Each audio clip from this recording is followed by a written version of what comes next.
Section 3. You will hear a conversation between two students, Lynn and Robin, who are discussing an assignment. First, you have some time to look at questions 21 to 30.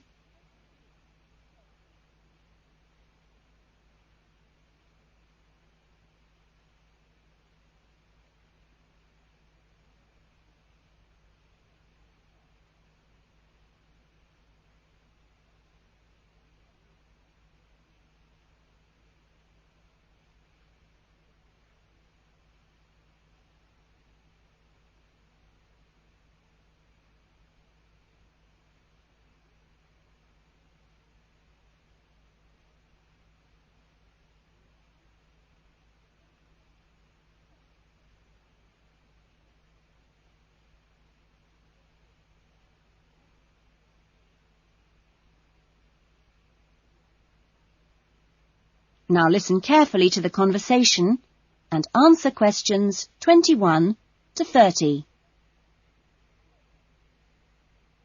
That essay we have to write, the one on how children learn through the media, how are you planning to write it? Well, I've given it some thought, and I think that the best way to approach it is to divide the essay into two parts. First of all, we'd have to look at some examples of each type of media. Yes, what they are. Then we could describe how we can use each medium so that children can learn something from each one. Exactly. Maybe we could draw up a table and look at examples of each medium in turn. Let's see. The different forms of media would be the print media. Here you'd have things like books and newspapers, that sort of thing. And included in these are the pictorial forms of print media, like maps. Yes, maps are really just formal pictures, aren't they? And then there are what we call the audio forms of media, where children can listen.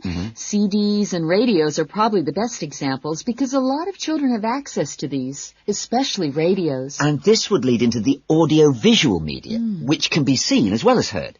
Film, television, and we mustn't forget videos. Yes, but there's a final category as well. Computers that make up the so-called electronic media. In the United Kingdom and Australia, they say that 1 in 3 families has a computer now. Yes, I believe it. Well, that's a good list to start with. We're really getting somewhere with this essay now.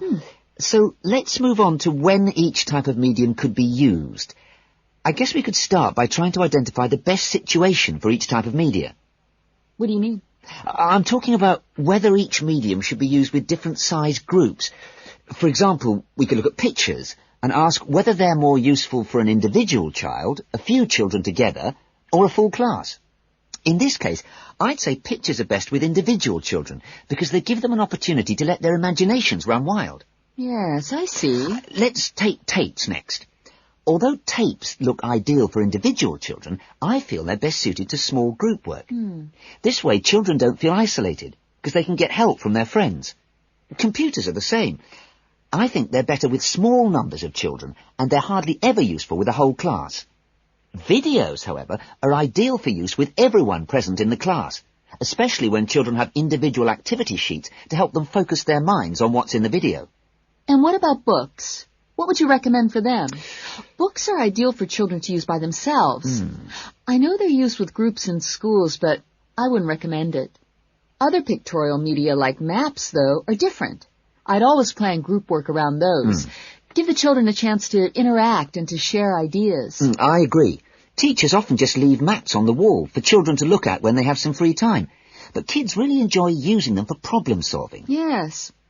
Different people have different ideas, I suppose. Yeah, and different teachers recommend different tools for different age groups. That is the end of section 3. You will now have half a minute to check your answers.